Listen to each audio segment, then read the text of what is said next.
Racks institute Bhopal एक बार फिर से आपका स्वागत करता है। और आज मैं थोड़ा सा एक रजिस्टर पर प्रैक्टिकल करा रहा हूँ। किस तरह से होते हैं, क्या होते हैं, वो सारी चीज़ें क्लियर कराता हूँ। बाकी स्टूडेंट्स को मैंने सारा क्लियर किया। कोर्सेज के लिए मुझे आप कॉल कर सकते हैं। Computer hardware, network, CCNA, Linux, Microsoft server, advance networking, advance level की रिपेयरिंग है, उसके लिए भी मुझे आप कॉल कर सकते हो।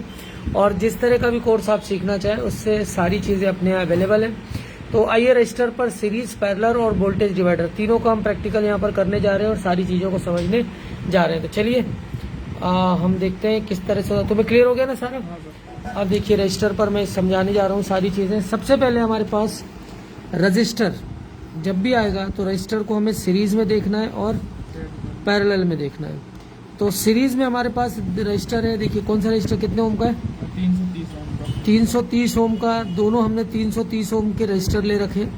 तो जब हम इसको सीरीज में देखेंगे तो रजिस्टर क्या हो जाता है? ये 330 ओम कैसे निकला ये भी बता देता हूँ। इसका कलर कोड होता है, बोलो क्या क्या है पहला? ऑरेंज ऑरेंज और ब्राउन। ऑरेंज का 3, ब्राउन का 0, गोल्ड है लास्ट में तो प्लस गोल्ड है ना, प्लस माइनस 5%। तो ये 330 ओम का ये रजिस्टर हुआ। ये देखिए रजिस्टर है, इसकी हम पहले वैल्यू देखेंगे तो 330 ओम हमें चेक करना है। इसको हमने यहाँ पे लगाया 2K पे। तो एक रजिस्टर को आप चेक करेंगे तो यहाँ पर वैल्यू आना चाहिए कितना? 330। तो ये 330 प्लस माइनस के हिसाब से 5% के हिसाब से 324 दिखा रहा है। ये देखिए ये भी 300 कितना आना चाहिए? 30। ये भी 326-27 के आसपास दिखा रहा है। ठीक है। अब जब आप इसको सीरीज में लेंगे तो सीरीज का फॉर्मूला क्या है? R1 plus R2। तो कितना हो जाना चाहिए? 660 प्लस माइनस 5% के आसपास रहना चाहिए। तो इसको हमने सीरीज में लिया।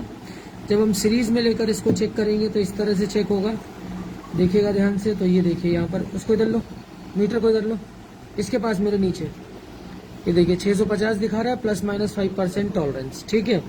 तो सीरीज का फॉर्मूला क्या है? R1 plus R2। अब पैरेलल में कितना आना चाहिए? पैरेलल का क्या फॉर्मूला था? 1/1 R1 प्लस 1/1 R2। तो 1/1 330 प्लस 1/1 330। इसका कैलकुलेशन करेंगे तो कितना आएगा? इसका कैलकुलेशन करेंगे तो कितना आएगा? देखना कितना निकाला था।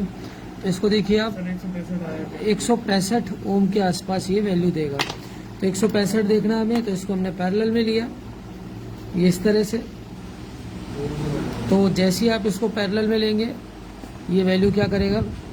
165 आ गई, प्लस माइनस 5%। तो हमेशा सीरीज में बढ़ेगी और पैरेलल में घटेगी। अब हमें एक प्रैक्टिकल करना है वोल्टेज डिवाइडर का। तो वोल्टेज डिवाइडर का प्रैक्टिकल सबसे इम्पोर्टेंट होता है, क्योंकि जब मैं चार्जिंग IC लैपटॉप में बताऊंगा तो वहां पर जैसे जहां भी वोल्टेज डिवाइडर लगाए और जहां भी गलती होगी वहां पर फिर क्या हो जाएगा? परेशानी खड़ी हो जाएगी। तो वोल्टेज डिवाइडर को हमें क्या होना चाहिए? सही से करना चाहिए। जैसे AC डिटेक्ट इसमें अगर सही नहीं हुआ तो मतलब अडाप्टर करंट डिटेक्ट नहीं कर पाया, ये वैल्यू ऊपर नीचे हो गई, तो ये IC प्रोटेक्शन मोड में चली जाएगी चार्जिंग IC और लैपटॉप को ऑन होने नहीं देगी। चार्जिंग IC पर हम वीडियो डालेंगे, एक एक पिन का डिटेल जब कराऊंगा तो मैं आपको समझाऊंगा AC डिटेक्ट क्या है, AC ओके क्या है, SMS RC क्या है। इसके अलावा वहाँ पर आपका जो अदर पिन है ACP क्या है, ACN क्या है, सारी चीज़ों का I आउट क्या है, ILMI क्या है, वो सारी चीज़ें हम वहाँ पर डिटेल में देखेंगे। आज हमारा टॉपिक वो नहीं है, आज हमारा टॉपिक है क्या? रजिस्टर को सीरीज, पैरेलल और वोल्टेज डिवाइडर। तो वोल्टेज डिवाइडर का फॉर्मूला क्या है? R1 हाँ अच्छा वो याद है तुम्हें, V into R1 upon R1 plus R2। तो ये फॉर्मूला है किसका? वोल्टेज डिवाइडर का। मैं यहाँ पर 5 वोल्ट ले रहा हूँ। R1 यहाँ पर कितनी है? 330। R1 plus R2 330 plus 330। तो ये कितना आ जाएगा? 5 इंटू ये हो जाएगा आपका 0.2। तो कितना निकलेगा यहाँ पर? इंटू करके देखो फटाक से।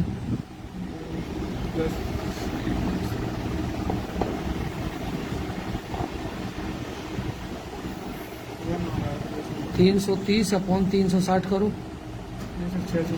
660। तो 33 अपॉन 66 करो, 0.5 इंटू 5 करो,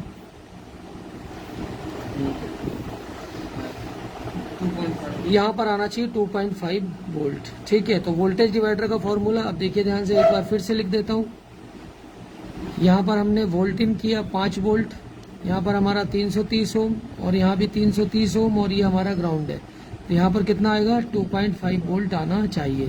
तो वही चीज़ हम कर रहे हैं। ये हमारा डीसी मशीन है, यहाँ पर हमने 5 वोल्ट सेट किया है और ये हमारा रजिस्टर है, इस पर हम क्या करने जा रहे हैं 5 वोल्ट देंगे, ठीक है।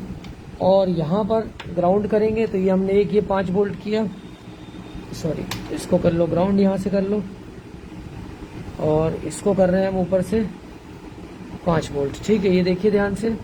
अब यहाँ पर हमें वैल्यू चेक करनी है कि कितना वोल्ट दिखा रहा है। इसको रखिए 20 पे, ये 5 वोल्ट है। अब हम यहाँ पर चेक करेंगे, ये आउटपुट है, यहाँ से आउटपुट ले रहे हैं, ये आपको हमने इसको एक यहाँ रखा और एक हमने किया ग्राउंड। तो देखिए वैल्यू कितनी आ रही है 2.5, उल्टा किया मैंने, जो प्लस माइनस की आपको जो दिक्कत हो रही है वो भी क्लियर कर देता हूँ। ये देखिए ये वोल्टेज डिवाइडर से 2.5 वोल्ट आ गया, ठीक है। अब अगर मैं यहाँ पर 5 की जगह इसको कितना कर दूं, 10 निकालो जल्दी से। 5 की जगह अगर मैं इसको कर देता हूँ यहाँ पर 10 वोल्ट, ठीक है। तो 10 वोल्ट पे क्या हो जाएगा फॉर्मूला, देखिए ध्यान से। यहाँ पर वोल्ट हो गया 10, यहाँ पर वही की वही रहेगी इंटू 0.5, तो कितना हो जाना चाहिए 5 वोल्ट। तो यहाँ पर देखिए, यहाँ पर ये 5 वोल्ट आ गया, यहाँ पर ये आपको 5 वोल्ट दिखेगा। तो ये है वोल्टेज डिवाइडर। एक्चुअल प्रैक्टिकल इसको कहते हैं, लाइव प्रैक्टिकल इसको कहते हैं। जब मैं चार्जिंग आईसी पर आपको समझाऊंगा तो चार्जिंग आईसी की किस पिन पर VQ सीरीज के आपका सबसे पहले VCC आएगा 20 वोल्ट 20 नंबर पिन पे, सबसे लास्ट VQ सीरीज में सबसे लास्ट पे क्या होता है आपका जो वोल्ट इन हो रहा होता है वो मिलता है। कोई भी VQ सीरीज 95% यही होती है। फिर AC डिटेक्ट कहाँ पर मिलेगा, इस तरह से अगर आप बच्चों को प्रैक्टिकली हम लोग इस तरह से करा देते हैं कि जब भी वो सर्किट में चेक करने जाए तो उसको किसी भी तरह की दिक्कत ना हो। अब जैसे हम लैपटॉप में देखेंगे ऐसे रजिस्टर लगे होंगे सीरीज में, और यहाँ पर क्या होगा इस तरह से, ये यहाँ पर 19 वोल्ट आ रहा होगा और यहाँ पर वोल्टेज डिटेक्ट 2.5 वोल्ट लाना है, तो उस हिसाब से यहाँ पर रजिस्टर लगाए जाते हैं। अगर ये वोल्टेज डिवाइडर गड़बड़ है तो ये मान के चलिए AC डिटेक्ट नहीं होगा, IC प्रोटेक्शन मोड में चली जाएगी, लैपटॉप ऑन ही नहीं होगा। तो ये सारी चीजें हमें एक एक पिन वाइज समझना होता है, इसलिए हम इतने गहराई से सारे प्रैक्टिकल कराते हैं।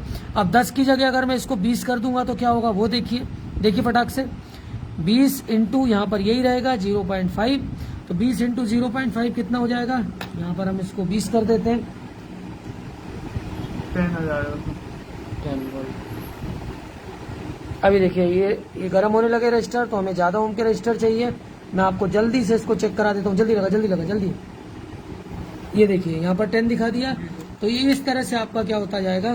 फिर हमें रजिस्टर भी उस हिसाब से उतने क्या चाहिए वॉट की चाहिए, क्योंकि 20 ओम पर ये थोड़ा सा हीट लेने लगता। तो ये था वोल्टेज डिवाइडर पर पूरा वीडियो अच्छे लग रहे हैं तो लाइक शेयर सब्सक्राइब करें ना करें, आप वीडियोस को शेयर जरूर करें। ये फेसबुक पे लाइव होते हैं और फिर यहीं से कहाँ जाते हैं, ये यूट्यूब पे जाते हैं। आप शेयर सब्सक्राइब करें, लाइव आप सब्सक्राइब करें ना करें, शेयर जरूर करें, क्योंकि गलत जानकारी अगर बच्चों तक जाती है, कुछ ऐसे इंस्टीट्यूशन हैं जो अनसन बोल के एडमिशन लेते हैं और बाद में रिंगर वाइब्रेटर फोल्डर लैपटॉप खोलना बंद करना और उतने में ही पूरा लैपटॉप रिपेयरिंग, उतने में ही पूरी मोबाइल रिपेयरिंग खत्म कर देते हैं। LED टीवी का स्कीमेटिक डायग्राम कुछ भी नहीं पता है लोगों को मार्केट के अंदर, वो LED में खोलना, बैकलाइट चेंज करना और पूरा खत्म हो जाता है। मैं सारे बच्चों से मिलवाऊंगा बाकी इंस्टीट्यूटों में जो गए हुए हैं फिर हमारे आए हैं सीखे हैं तो उनको क्या डिफरेंस मिला है, सारी चीजें आपको क्लियर कराऊंगा। तो ये था आपका वोल्टेज डिवाइडर पर फॉर्मूला, ये वोल्टेज डिवाइडर पर वीडियो अच्छा लगा होगा तो आप इसको मेरे कोर्सेज के लिए आप चाहें तो रिकमेंड कर सकते हैं। Thanks for the watching.